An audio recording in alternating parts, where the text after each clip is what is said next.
Nakitlong ka Ri Khasi. Ngiwan lam shapi ko sngur bakhuj parpashngam. Ka beats aqua. Shpausnem dang yai Pynbha sliang. Kandong ba Shillong matagat sngi kalapan long jylla ka ba sngi hagabay day but ka next gen administrative and e-governance reforms kabala wanra lang ikinong tao policy ki he Sorkar but ki riu shampang na kalengari banyamer jingmut halor ka jingpen klan ya ka jingsen shar Lyngba ka jingpen wandur thamai but ka jingkala hakalian ka digital ya ka national conference ka ba sngi halor ka next gen administrative but e-governance reform lapalong da katanat personal and administrative reforms jong ka Sorkar Meghalaya ringar ka trelang but katanat administrative reforms and public grievance jong ka Sorkar India ya ka balapalong ha State Convention Center Jitender Singh Menteri ka Sorkar Pdeng ula plie ya ka ni ka jingalang haba a jingren uloong ba ka jingpen kala hagarugam senshar but ka jingsen shar Lyngba ki kor digital kilong ishabi bante ya ka senshar khadar kabashay ba kabapinsong nongrum haki nongshong shnong ulapan pao ka jing Angnud jong ka Sorkar Pdeng ban penon kam ya ka technology na kabenta ban Pynbha ya ka Jingshakri Paidbah bat ban pelong ya ka jing senshar kabakham sup bat kabayan bet Menteri rang ba ka jylla ko enrat ki sangma ubla donlang haga ni ka jingalang ku musimut gongsan uloong maka jylla Meghalaya kalapriang ya ka jing senshar kabalapanya ya ka technology ban kentiya ka rukom trekam ka jing ko jing suba bat ka jing pensup ya ka jing ay Jingshakri ula banjur ba ka jing penwandur thamai kila digital bat ka jing senshar bay trelang kilong ki badon kambha nakabenda ban penurlong ya ka jing Angnud jing nong shong shnong bat ban penstet ka roy ka par ka ba kuntup lang ya baro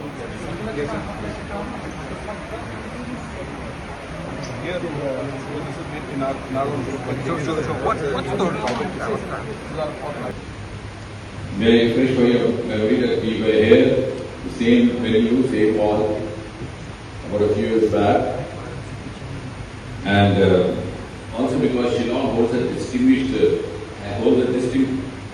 position, a distinct place in Northeast. It is the original capital of the erstwhile state of Assam. And when we came here last time, at the end of the two-day event, there was something like Shillong Declaration which was released. And I'm sure this time also the department will contemplate releasing Shillong Declaration 2.0 so that the series continues. Now, before that, why holding these national conferences in different parts of the country? In fact, we started this because I just suggested to the then secretary, I said, can we move out of Meghalaya? Because most of these events were actually held in Meghalaya. It's very easy to hold that because everything is in place. You just have to book the hall. And then we started going on. We have gone to Jylla as far as the north. We went to Chennai, Hyderabad, northeast, of course, we went up to Ita. I said, we should not be one of those touching Guwahati and saying that we came back from north. And many of the officers traveled to Ita for the first time. So we have gone to different states, holding national conference, but at a different venue. And that has given a different kind of flavor also. They enabled us to strike personal rapport with the officer, the chief secretaries of different states. And that is how this has picked up, and I'm glad that it has become very popular over the years. In fact, many of the officers of different states complained that they wanted to come. The state government had to leave them. And in fact, in North, we even went up to Katara. And many of the officers came as much for national areas for the university reforms. But anyway, that also, as Governor Ji was mentioning, gives you an opportunity to improve upon yourself and to introspect on what you are, where you stand and what you need to do. Now, Prime Minister Modi has a special place for Northeast, as Dr. Sarma was mentioning, that I have been in Northeast there for 7 years. The travel immigrant governor. But I am also witness to the fact that Prime Minister traveled to Northeast almost 80 times. And COVID happened, he already traveled about 60 times. And I said in a lighter way, I said if the lockdown didn't happen, he would have hit us actually. And once, in starting gig, I said he has traveled more than total number of times put together by all the preceding Prime Ministers, including the immediate predecessor who actually happened to be a member of Parliament from Assam. So with that kind of prioritization being given to the region by the Prime Minister, the head of the government, obviously, the entire machinery and the entire hierarchy also places it on priority because there's a single priority to follow. And if you recall, even last month in his Mann Ki Baat, he highlighted the living root bridges from Meghalaya.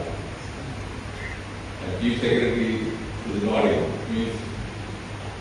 It was acknowledgement of his efforts and the efforts of the government headed by the Chief Secretary, the Chief Minister, and particularly in relation to the tribe, the Khasi tribe, the Jaintia tribes. The Chief Minister was mentioning about the various reforms that are taken by Meghalaya. I think one of the opportunities offered by these conferences being held in different places is that we learn from the best practices from each other. And therefore, Meghalaya has also come up with a concept I was actually also complimenting him that we were driving here, the new Shillong administrative city. So I think this is a good complex. In fact, it was tried by Prime Minister Modi when he was the Chief Minister of Gujarat to have everything in the same premises. And now he is trying to replicate it in the union capital as well.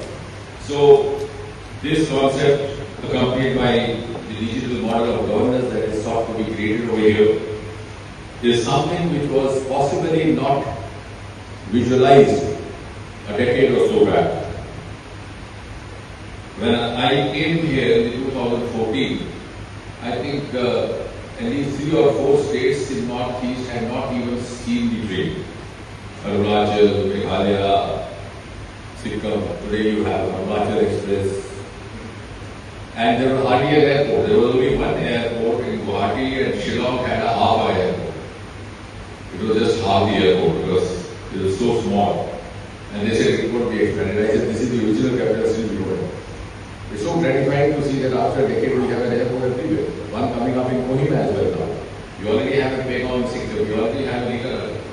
So, what has changed in Northeast under the Modi regime is actually to be seen, to be believed, and to be appreciated by those who saw what it was. When we came in for the first time, as far as Shillong is concerned, the most popular demand was that you increase the number of commercial helicopter flights from Guwahati to Shillong.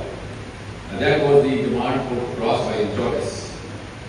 Today it is the other way around. Even if you have a job there, tourists prefer to drive down to Meghalaya, to Shillong from Guwahati because the journey is so scenic and the experience is so gratifying. And all this has changed over the last 10-12 years because the high prioritization given by the government. Now as far as the administration is concerned, we know over the 10 years it's been optimum use of technology blended with sensitivity. We have 56 crore new accounts opened up through jylla. When we started off, I remember we started from Guwahati. Many people would mock it, and then we realized the benefit of it when lockdown happened and not single account was left unfed by the regular salaries and other benefits. We have UPI 18 billion transactions happening every year, which is the highest in the world. As far as the department headed by the DRPG secretary, we have the CP grants grievance model, which is now become a global success story. We just had 2 lakh grievances being registered every year for all the country. In 2014, now the number has gone up to 25 lakh or 2 lakh, 25 lakh, but they are positive, they are prompt. And it's also AI driven, and we introduced a hybrid model so that at the end of the disposal, a human being talks. And very recently, a chatbot was also introduced in all the 22 languages. We are trying to spread into other languages as well. Then the digital life certificate is another success story, which is again being emulated by other countries. We regularly have delegations from Maldives, from Mauritius, from South Africa, and so on and so forth. And we are one of the first in the government to have also introduced the face recognition technology. And enter the citizen can just look into the app of the mobile. And the certificate is generated. He doesn't have to go to see a doctor and get the life certificate as was happening for 50 years back. And now we are also having Prashasan Gaon here. So we try to recreate this governance index models down up to the panchayat level. Especially for those who have not come to the Northeast before. Friends, today's national conference on a very important aspect of e-governance reforms, overall administrative reforms,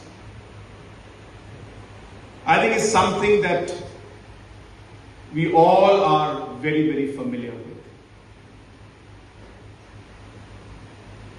The biggest challenge that comes when we are trying to make a difference and improve things is the entire resistance to change. The entire aspect of getting comfortable with the way things have been going on in the past. And sometimes having a small concern, or even I may use the word fear, to even propose a change, because that change may actually turn out to be not that positive and nobody wants to take the blame.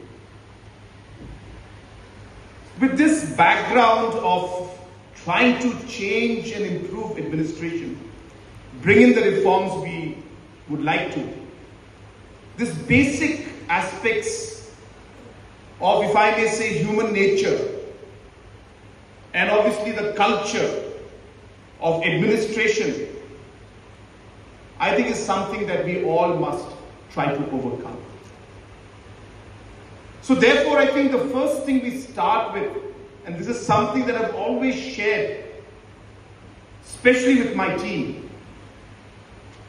is that let us not be adverse to change. We must work towards figuring out how to improve things. That's really what we're trying to do. How to make it simpler, how to make it more efficient, how to make it very easy for the public, and remove the bottlenecks, remove the different hurdles that sometimes are just lying there unnecessarily. I was just traveling with Honorable Minister. We were coming down from the Air Force base. And I was sharing with him that apart from the 4-laning that has been done from Upper Shillong side, very soon we'll be having the 4-laning from the Rilbong Junction, I think those of you who know it, where the Rhino Museum is, and we'll go through Anjali Point, Laban Junction, all the way to Pdeng. It's about 1 kilometer. But there is a lot of army land that's there. And so we need to get the NOC. We are very close to getting it. In fact, we have already verbally agreed to it. It just has to be minuted.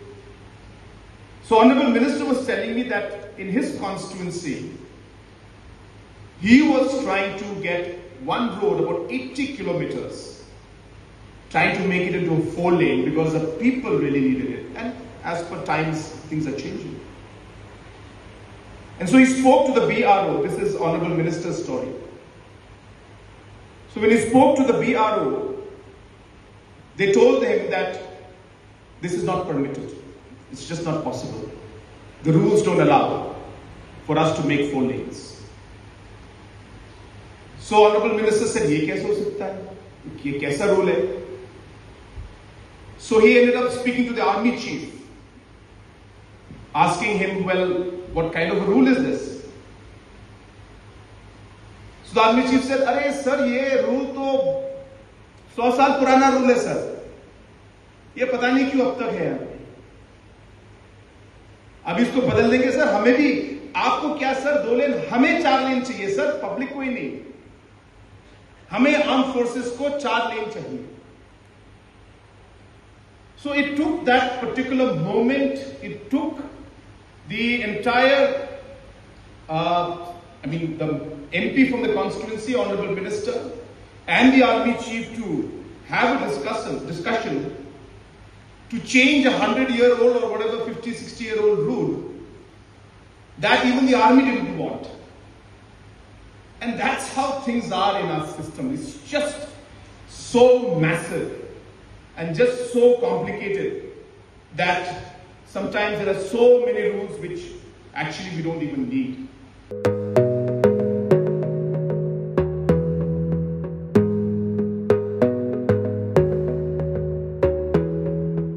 Sao Ayam.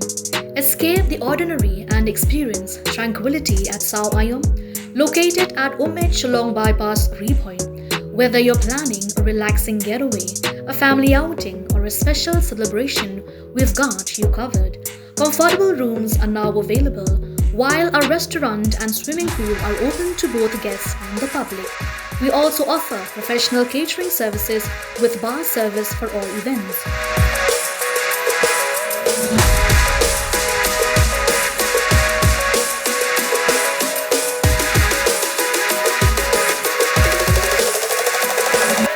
Book your perfect escape today. For reservations and inquiries, call 98-631-95125. Sao Ayam, where comfort, nature, and hospitality comes together.